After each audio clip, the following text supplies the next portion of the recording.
I'm Federica Miano, and I'm a Eurofuel Secretary General, and I'll be your moderator today. It's wonderful to see so many participants joining us from across Europe and beyond, including Eurofuel members, industry stakeholders, and technical experts. So thank you for joining today's session.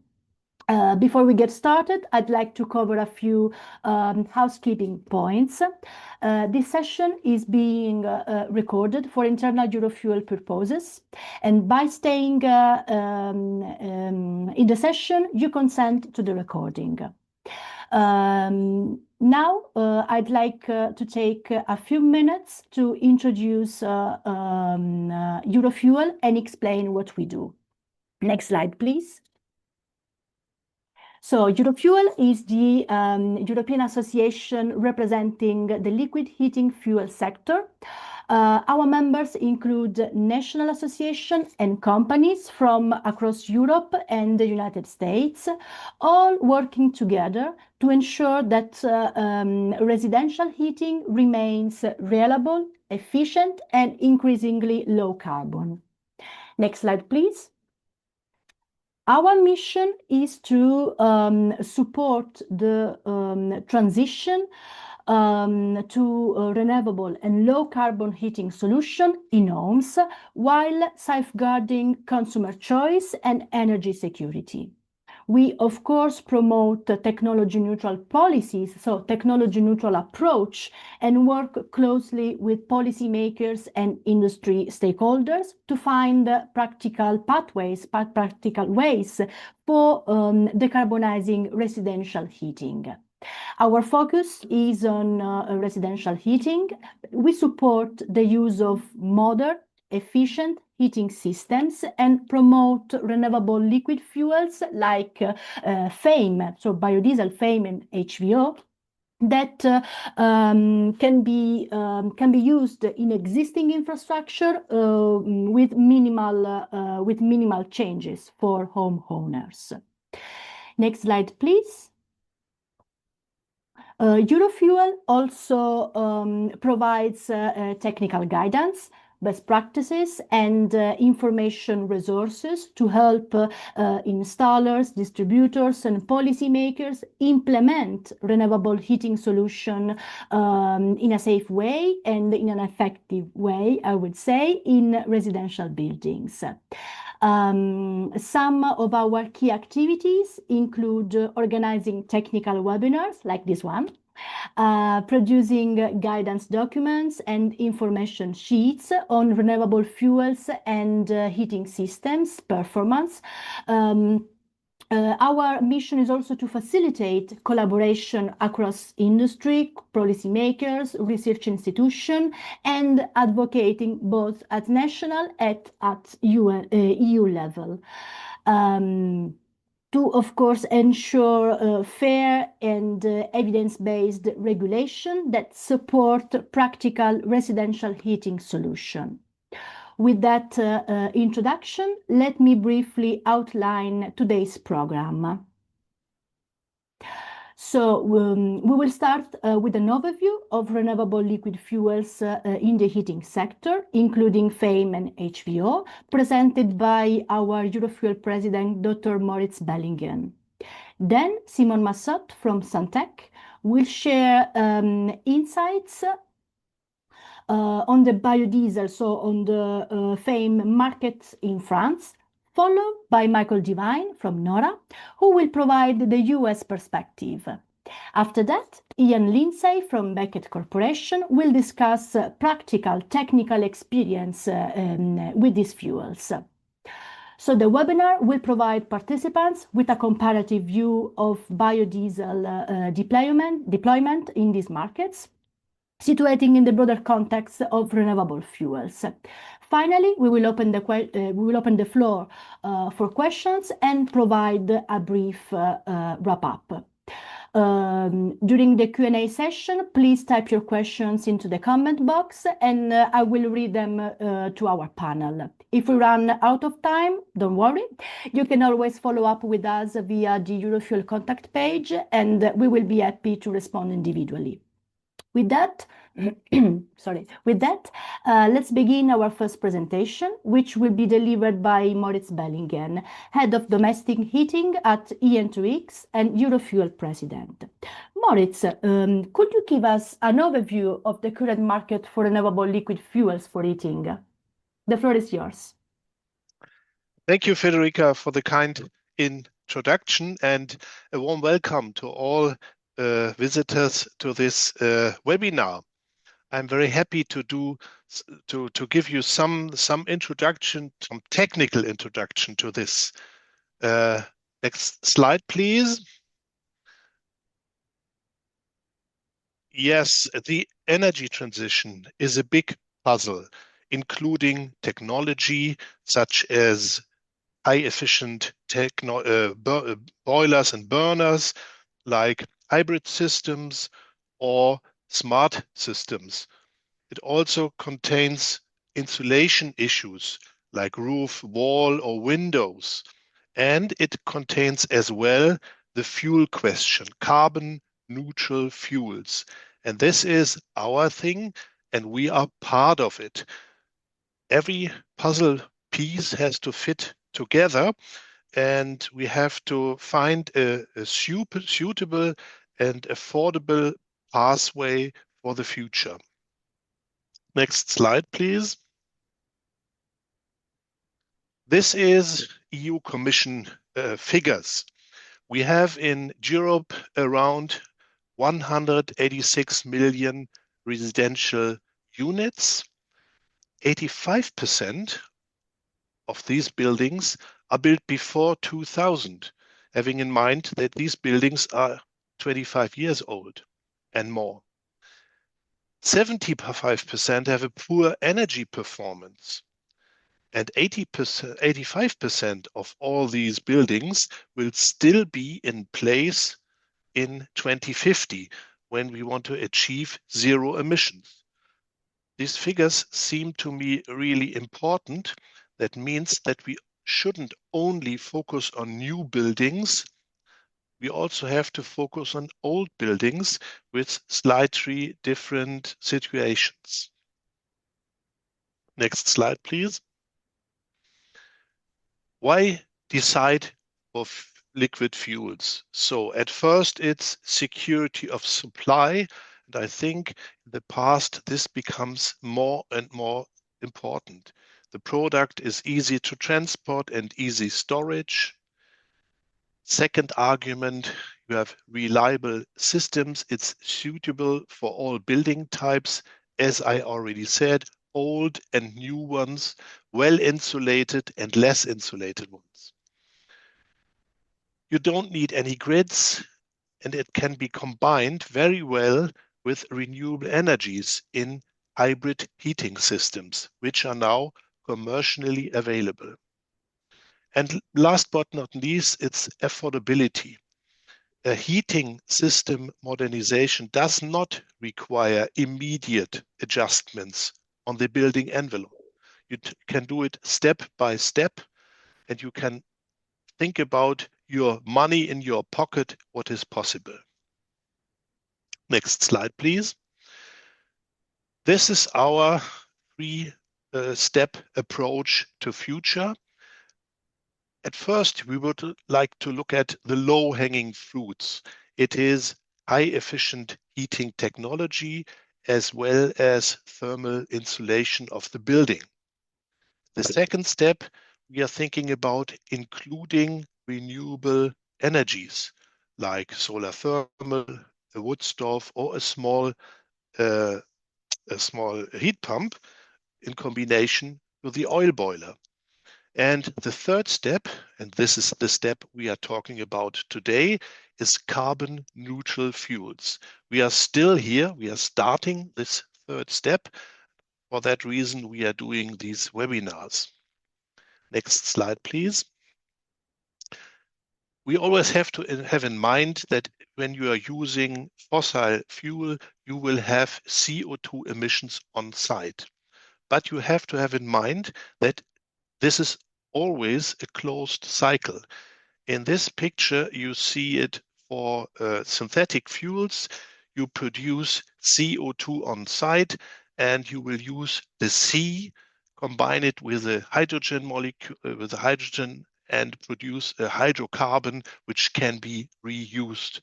The same will be if you are using natural products like sunflower oil or similar. You always have a closed CO2 cycle. Next slide, please. This has to be explained very often, that you have CO2 emissions on site, but because of the CO2 cycle, this results in no additional CO2 in the atmosphere. Next slide, please. I am afraid this is my last one. We are talking about two different kind of fuels, esterified ones and paraffinic fuels. Esterifieds are ukome, which is used cooking oil, or oil, rapeseed oil, which is esterified and can be used as FAME or diesel, biodiesel. And we have the paraffinic products. One solution is to produce them by hydrotreatment process, like HVO, or you can do it fully synthetic. Then you combine CO2 or the C with a hydrogen molecule to hydrocarbon. Today, we are focusing on the esterified fuels, and in one of the next webinars, we will have the paraffinics, which we would like to discuss in more in detail.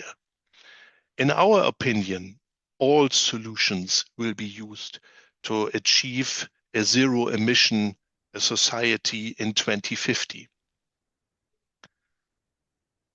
I'm afraid this was my last slide. Next slide, please. Thank you for attention, and Federica again. Yes, thank you, Moritz. Wonderful. Thank you very much for this insightful presentation. Now, let me turn over to our next speaker, Simon Massot, Sales and Marketing Director at Santec. What factors are driving FAME adoption in France, and what challenges that is faced in the market? Simon, the floor is yours. Thank you, Federica, and thanks to you, Moritz, and to Eurofuel for giving us the opportunity today to participate in this webinar, where I will present you, the market dynamics of biodiesel and mostly FAME in France. So can we advance to the next slide, please? So just a quick word, Santec, we are mainly a fuel pump manufacturer based in France, and I will start with giving you a little context of how things are going in France.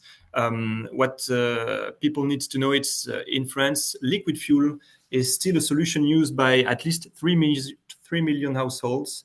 It's even if you add also the commercial and industrial use, we reach 4 million of users of liquid fuel in France still today. And the situation since 2022 is that on any new building of residential house, it is now forbidden to install a liquid fuel boiler emitting more than 300 grams of CO2 per kilowatt hour. So this is a level that forbid to use the standard boilers that used to be installed in the past. This information is unfortunately sometimes not shared accurately in France, but this is the truth. And today it is still possible to use a liquid fuel boiler in a new building if it is using now what we call biofuel or biodiesel. And in France, the decision taken was to shift toward what we call the F30. F30 means that there is an incorporation of 30% of biofuel in the mix.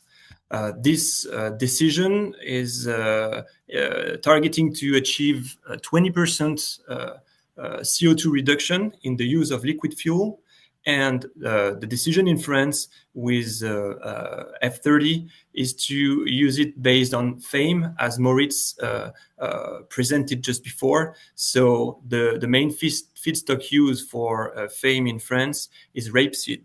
So since 2022, the network has been growing, and in France, there are now 18 primary depots throughout France, fully dedicated to F30, and those primary depots are supplying F30 to 360 distribution centers across France. Can we go to the next slide, please?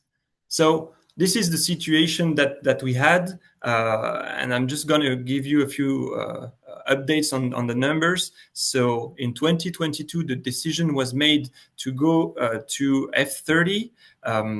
The official publication of the law was in July 2022, and unfortunately, the F30 wasn't available at the end of 2022 when the cold season started. So the first cold season between 2022 and 2023 unfortunately didn't really start with F30, and the sales of F30 really just started in 2023. And we can see here with the numbers, 8,000 cubic meters of F30 sold in 2023. It was showing that the network was not ready at the time, but in 2024 we've grown 10 times this volume in sales of F30 on the market. So it definitely shows that the things are growing. Unfortunately, I don't have the numbers for 2025 to share yet, but what has been confirmed by the FF3C, which is the French Federation for the Heating, Fuel and Combustibles, is that we've seen a growth in sales of biofuel boilers last year, a growth of 17% in the country. So those numbers are showing the trend, are showing the good direction that France is taking towards the use of biofuel in the residential heating. However, we still see a price gap between the traditional domestic oil, the numbers you see here, and the F30. There is a price difference a little below 20%. So it's around €1.26 compared to €1.07. So this is still a reality at the moment. And the next also point that is to be taken into account is that the maintenance of standard boiler not running of biofuels is still permitted. It is still allowed for people who have their own installation and old installation. It is still allowed to work only on the burner replacement. So this is also a fact that needs to be taken into account.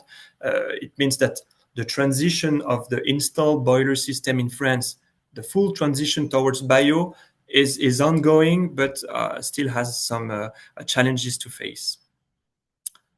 Can we move to the next slide, please? So what are the next steps for France? And things are starting right now. Even though we are able to use F30, there are field test campaigns just starting now. They're expected to start last month, well, actually in October, until beginning of next year. And those, let's call them field trials, are already focused on testing biofuels, mix of 55%, we're talking F55, and the 100% biofuel F100. This campaign is actually driven by the FF3C and is managed by the CETIAT. It's an independent combustion laboratory in France, and they have selected the 26 households, multiple different boiler brands, also multiple different biofuel provider, different source of biofuel, always F55 or F100. The target of those field tests is to demonstrate, of course, that the systems can already work with a higher blend of biofuel. Here in those tests, we are still talking about FAME, up to 100%. But then the next steps after those field tests is to have an official launch of the F55 potentially in 27 and potentially F100 in 2030. I put a question mark there because those are assumptions at the moment, because the truth is that we lack a regulatory framework for those biofuel at the moment. So F30 is official and can be used in domestic heating. F55 and F100, not yet. It's the case, and it's not yet recognized by the government as potential domestic fuel, as potential residential heating fuels. However, we are still starting and demonstrating that the systems works, that the boilers and the pumps and all the systems are compatible with these. In parallel, there is also explorations on HVO. Again, Moritz presented those other type of biofuels just before. HVO at the moment in France is allowed to be used as a vehicle fuel only in captive fleets, but we know, the manufacturers know, that this HVO can definitely be used, and there is all the other countries in Europe that are definitely thinking about it as a heating fuel, and some field tests are also potentially being prepared for HVO used as a domestic fuel. We're talking months here, even though I don't have the clear details. But this is also an alternative that is under evaluation by the French government. We can move to the next slide. So how did Suntech play his part of the puzzle that Moritz explained as well before?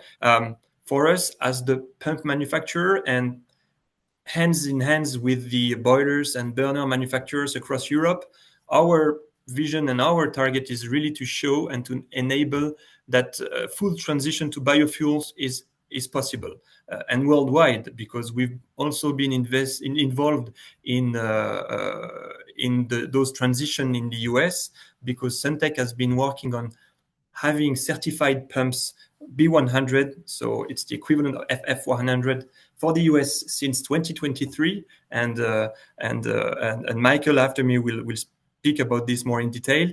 But we've been making things happen since 2023, and Europe, I just mentioned, the products are ready since this year, February 2025, for B100. Again, showing that we are going all the way down to be ready and to be compatible with the B100.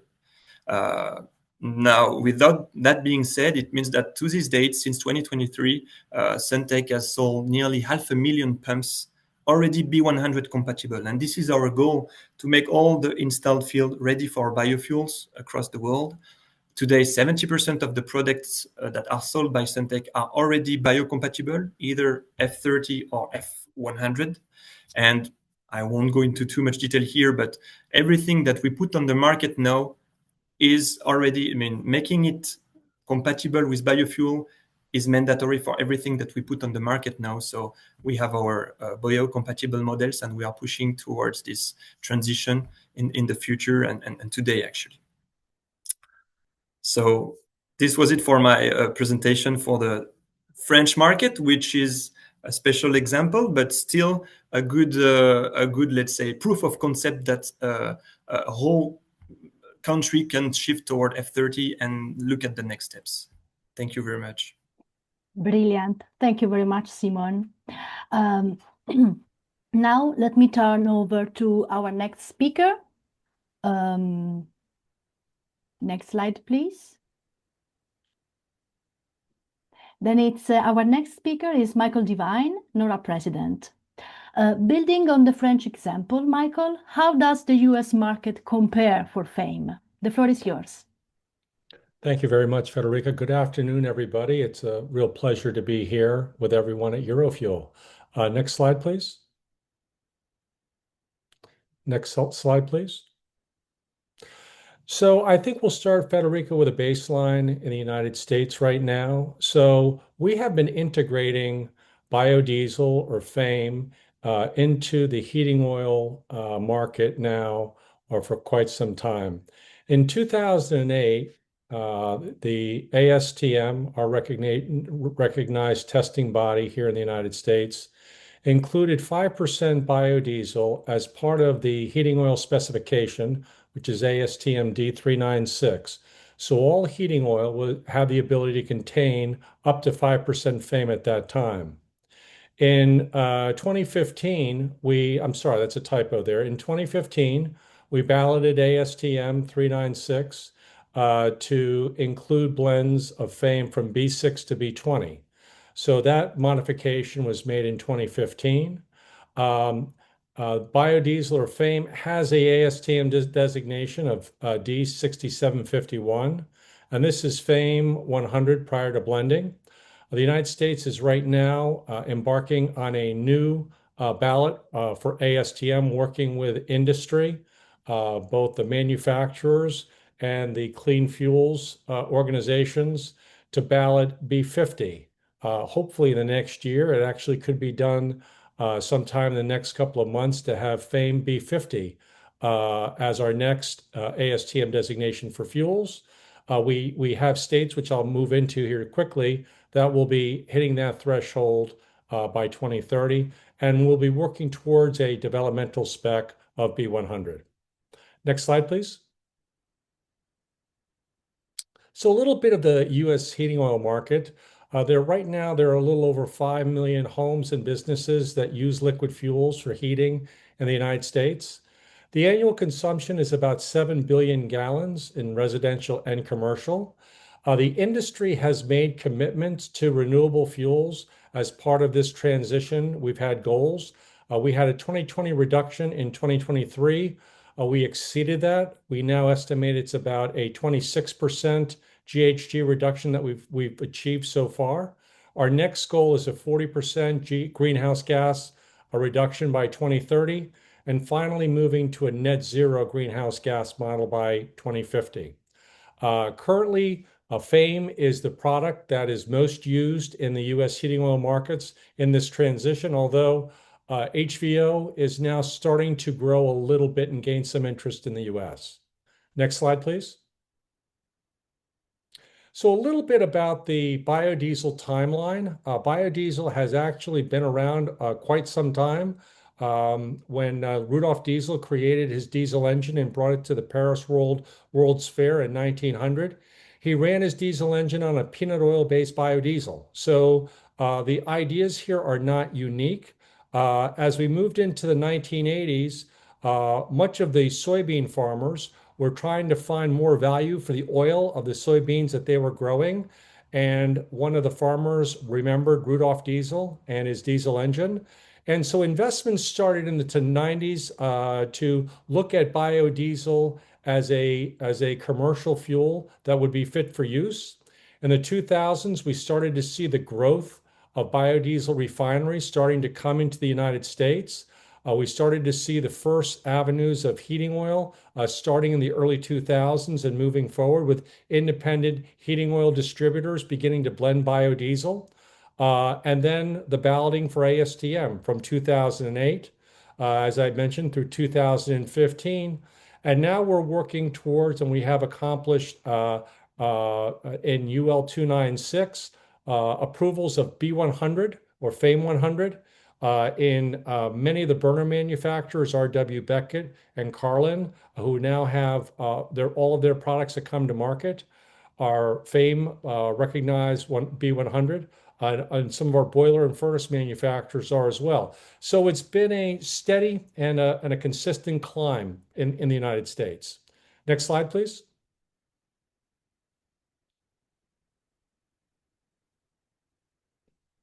So policy is a major driver in the United States. We have a large agricultural base. Soybean oil makes up about 50% of the FAME that is used to produce in the U.S. So we have, through the Environmental Protection Agency, the Renewable Fuel Standard, which guides a lot of this. It's diesel fuel based for over-the-road vehicles, but heating oil is an approved use in it. So right now we're going through our second Renewable Volume Obligation proposal, or Set 2. And we're waiting for final guidance from EPA on some of what's been proposed. What some of the industry comments have asked for as market certainty are increased volumes, need certainty in policy for growth and investments. We need to be able to ensure that the capacity is there to be able to produce at these levels. Need to make sure there's adequate feedstock to be able to produce the amount of fuels. There are some parts of the renewable volume obligation that are looking for a imported RIN of feedstock to be a half RIN as opposed to a full RIN, which would discourage some imported feedstocks. Much of the industry disagrees with that. We'd like to have access to as many markets as possible. And small refineries exemptions at SRE is a consideration for smaller refineries in the US where the cost of obligation could be too much. So they look for small refinery exemptions. All we ask is that there's consideration of equivalent values so that the industry knows exactly how much renewable fuel it needs to produce. Next slide, please.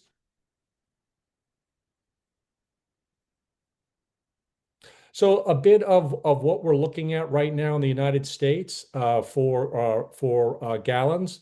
The proposal is for 5.61 billion gallons for the proposal in 2026.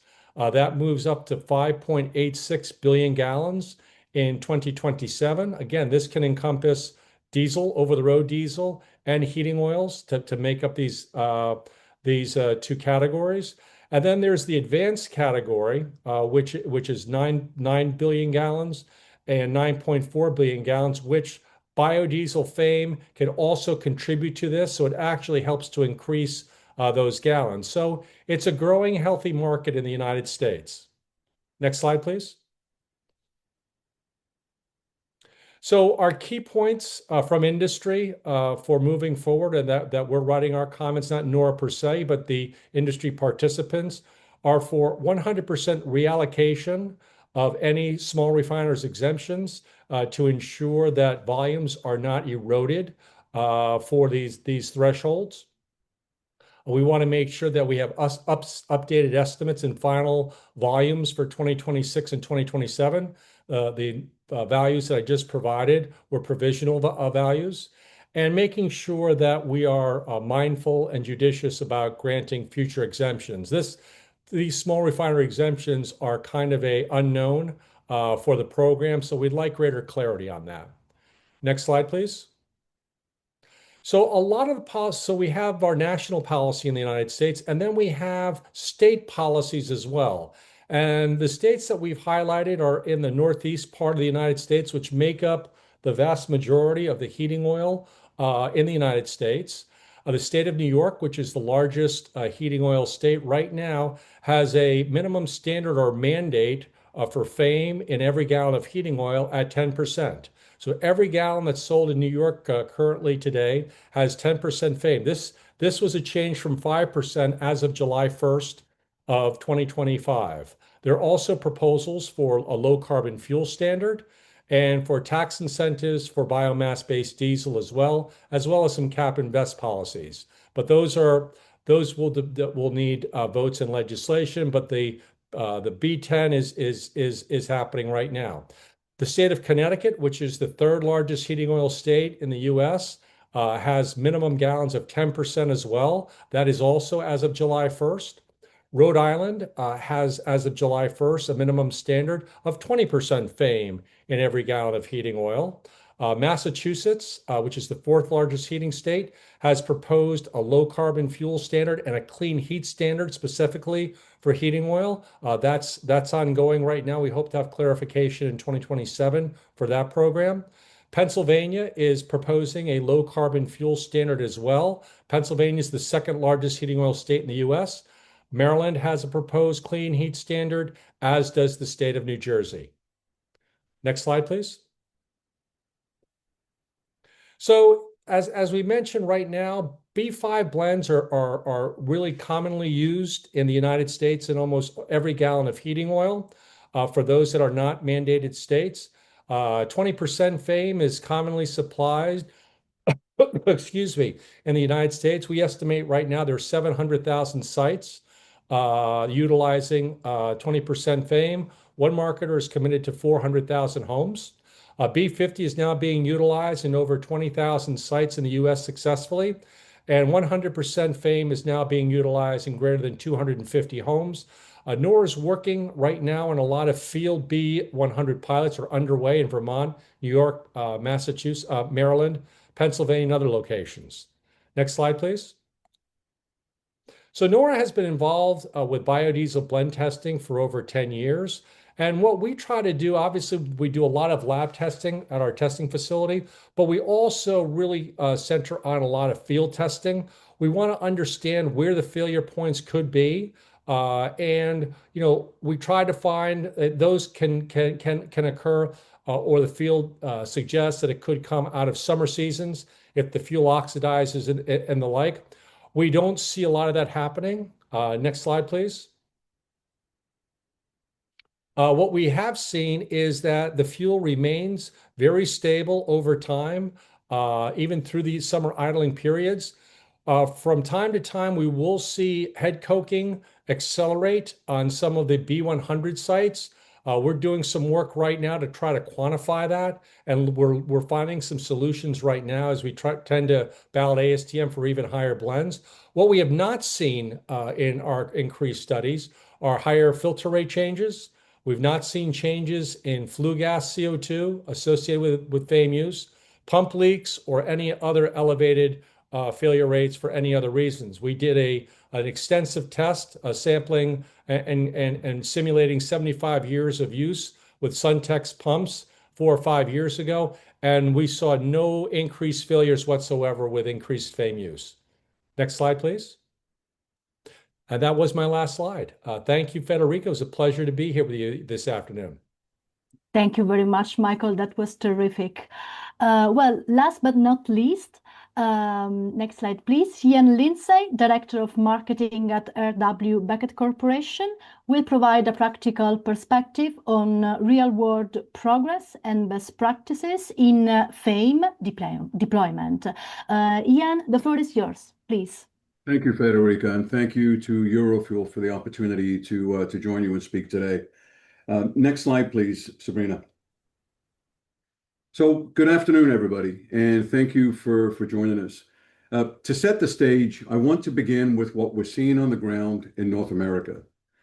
Biodiesel deployment isn't theoretical for us. It's happening in real settings with real homeowners and technicians. Beckett's role has been to bring practical, field-tested expertise into this transition. Our work spans burner design, fuel handling components, filtration and deaeration, and the combustion setup guidance needed to make higher renewable blends behave predictably and reliably. This approach integrates engineering, field training, and standards development, giving us a clear view of what works, what doesn't, and what actually helps technicians succeed. In the next few slides, I'll walk you through the specific areas where this technical leadership has been essential to enabling real-world adoption. Next slide, please, Sabrina. Let me start with the foundation. None of the real-world deployment we'll talk about today is possible without a standards infrastructure that actually supports biodiesel.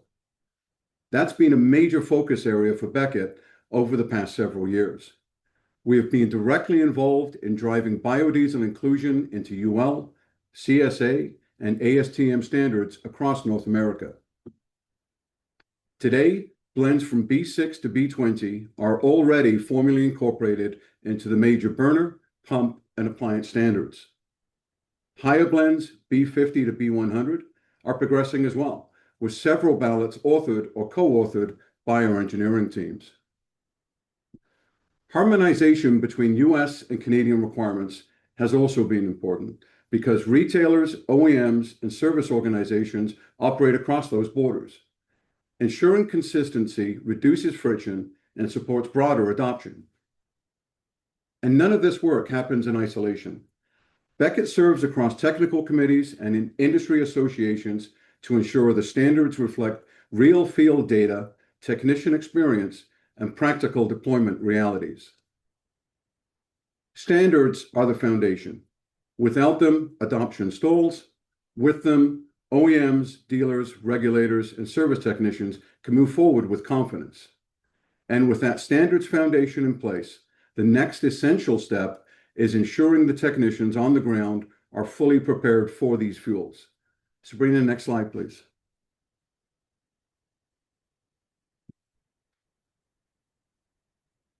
Real-world adoption ultimately hinges on technician readiness because this transition happens in the field, not in the lab. Our training programs, both on-site and at our training center in Sturbridge, Massachusetts, cover everything a technician will encounter when moving from traditional fossil fuels to high renewable blends. Pump pressure adjustments, post-purge settings, nozzle sizing, air settings, cycle time interactions, and in general, how biofuels behave in legacy storage tanks. We also reinforce this knowledge with digital support through our My Technician app, which turns a technician's phone into a setup and a diagnostic companion. It anchors the right habits in the field and gives techs confidence working with higher blend fuels. And there's an economic side to this. In North America, an unscheduled service call typically costs around 100 or 200, US dollars, and many oil dealers carry service contracts.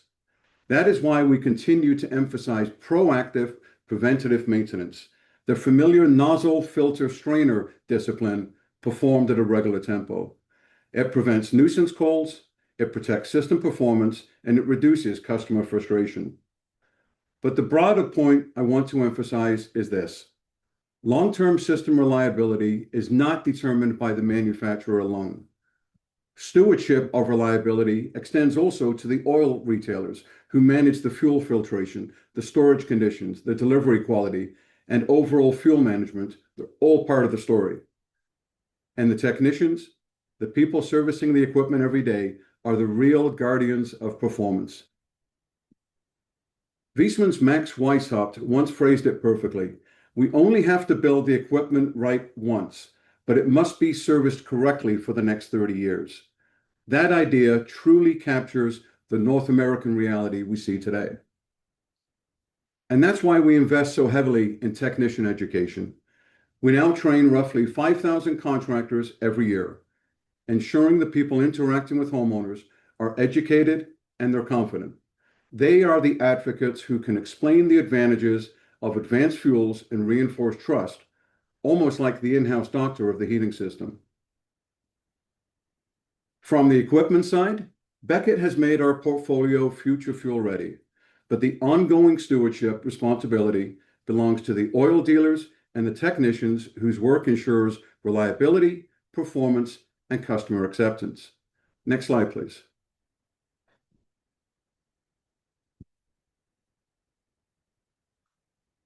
While everything you see here is incredibly important, we realized early on that we had to remove the blinders and expand far beyond the burner itself. We had to shatter the traditional stay-in-your-lane mentality and embrace a complete systems viewpoint, what ultimately became our tank-to-flame approach. Simply providing B100 compatible and certified products was not enough to ensure proper installation or long-term performance.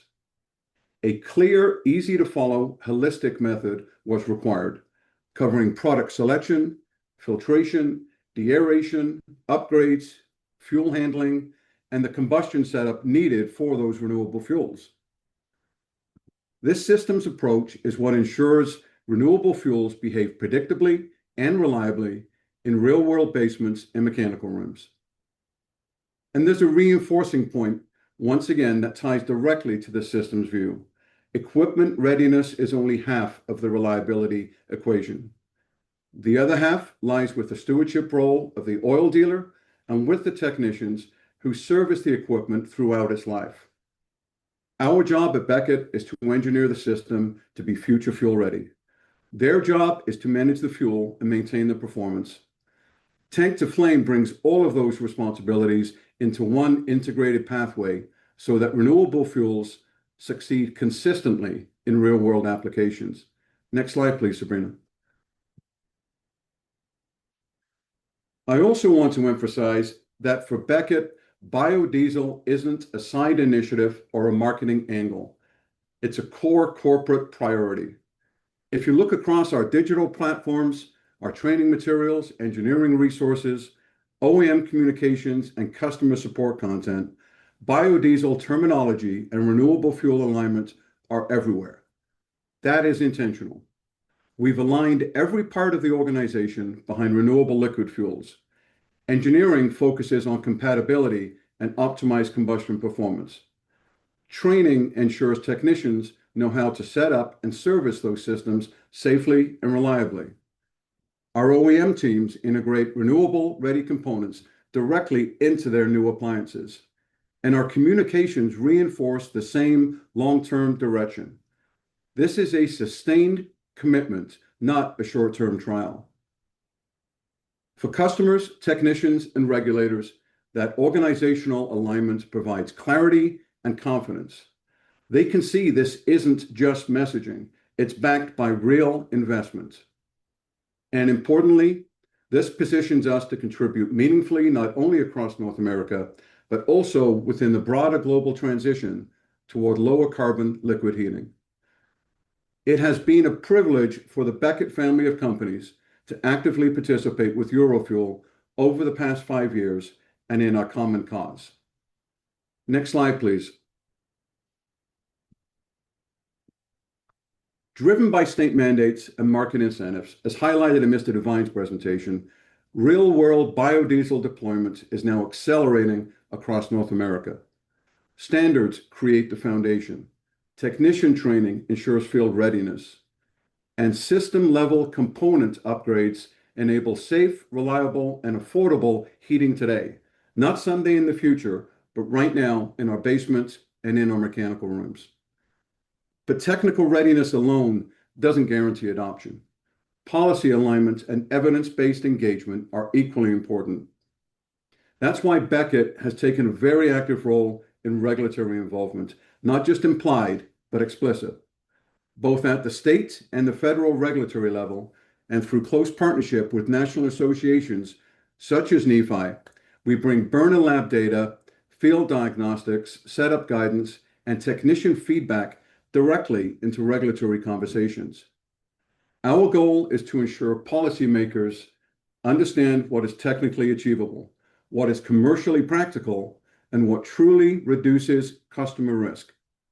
That combination, standards leadership, technician readiness, systems integration, and informed advocacy, is what ultimately turns renewable liquid heating fuels from a promising idea into successful deployment at scale.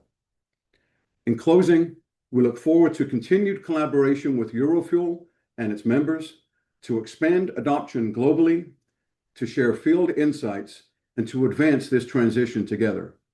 Thank you. Federica, over to you. Thank you very much, Jan. That was terrific. So thank you to all our speakers for their excellent presentations. We have heard a lot today about FAME in heating and from both technical and market perspectives. We'll now open the floor to your questions. We actually received several questions while you registered for today's webinar. Let me start with one for the panel. Looking ahead 5 years, what role do you anticipate FAME, HVO, and other renewable liquid fuels will play in Europe's residential heating landscape? So what developments do you foresee? Who wants to pick it up?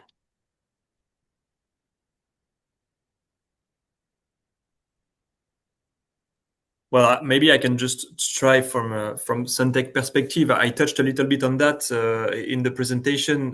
Like I said, today in France we have F30, but clearly the expectation in the next 5 years is to grow towards a higher blend of renewable in the biofuel. So going to the F55, F100. What I hope that biofuel will achieve is to and that's what we are doing at the moment, is to demonstrate that they work, that they can answer to the requirements to decarbonize our heating systems. And I hope that the member states of Europe will progressively recognize renewable liquid fuels as part of their national decarbonization pathways. This is unfortunately sometimes something that we don't see enough, is the liquid renewable fuels being integral part of the decarbonization effort from the member states. So that would be very interesting. Thank you. Then maybe we have a question for Michael. Are there any specific lessons from the US regarding technical support or policy framework that Europe could adopt? Yeah, thank you, Federica. I think Simon touched on it a little bit in his presentation. I think it's one of the things that we have in common in Europe and the United States, and that's policy certainty. When we have policy certainty, then Suntech and Beckett and other manufacturers feel very confident about the investments that they're making because they know that they're going to have sales behind it. The biodiesel refiners also look at that certainty where they're making the investments and continuing to increase their capacity to be able to grow with the market. So I think that policy certainty is very critical. One of the things that we found in the United States, and I think Europe is finding the same thing, is that carbon freedom isn't free. There's a cost associated with it. But renewable liquid fuels are the most cost-effective way to decarbonize right now, and we're able to do it in our market segment. So it's a big advantage that we have the ability to do. And I think what we've talked about today, the industry is ready to make these changes, not just at 20 or 30%, as is happening in France, but in pushing the envelopes to 50% and greater. Our industries really adapt and make that change.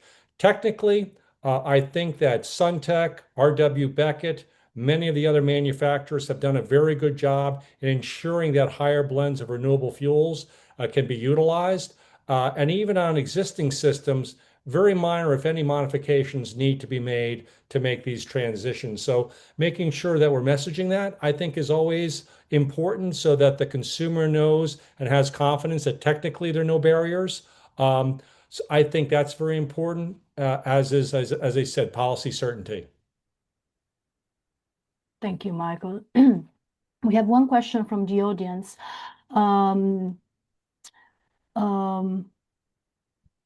If the customer want to switch to a B20 or B100, do they have to clean their tanks, change the sealings of the oil distribution system, and adjust the burner before using a blend B100? Well, what are the costs for changes, if any? From a U.S. perspective, what we've seen here, Federica, is there's no changes that need to be made if you're moving to a B20 at all. The compatibility is fine. There's nothing that you need to do with tanks. Tank maintenance is always important. I wouldn't want to pass that by. Making sure that we're checking for water and microbial growth is always important. But biodiesel moving to a B20 is not going to change anything on that side. We didn't need to change anything out. What we try to encourage our dealers to do as they're moving particularly to blends of higher blends is to look to make sure that the pumps they have are compatible. Suntech does a brilliant job of having their B100 pumps on all the shelves, making some of those changes. Good housekeeping. Not that it has to be done. The work that I referenced before was with legacy pumps, but it's just a good practice to be able to look at. But if you're moving up to a B100, and I'll let Ian speak about this more specifically from R.W. Beckett's standpoint, you may want to make some adjustments on the burner. Ian, I'll turn that question over to you when we move to those high blends. Absolutely. Thank you, Michael. Great question. At R.W. Beckett, we've created an upgrade piece of collateral material that takes a look at the burner componentry and also the system componentry as well. When it comes to the burner, to the question, do you have to, change the burner? Really, it depends on the age of the burner. What we recommend at a bare minimum, as was mentioned earlier by Michael, look at the state of the pump and the control. At a minimum, you want to replace that control to make sure it's compatible with B100, it's able to scan the flame, and also replace the pump to make sure it is a B100 certified and compatible pump as well. But it's not just about the burner itself, it's also about the system components. So what we recommend as well, take a look at your filters that you have on there, whether it's at the tank, whether it's at the burner. If they're cartridge style filters, likely they may not be compatible or certified for a B100. Consider replacing those or converting them to a spin-on style pump that is rated for B100. In addition, consider a deaerator.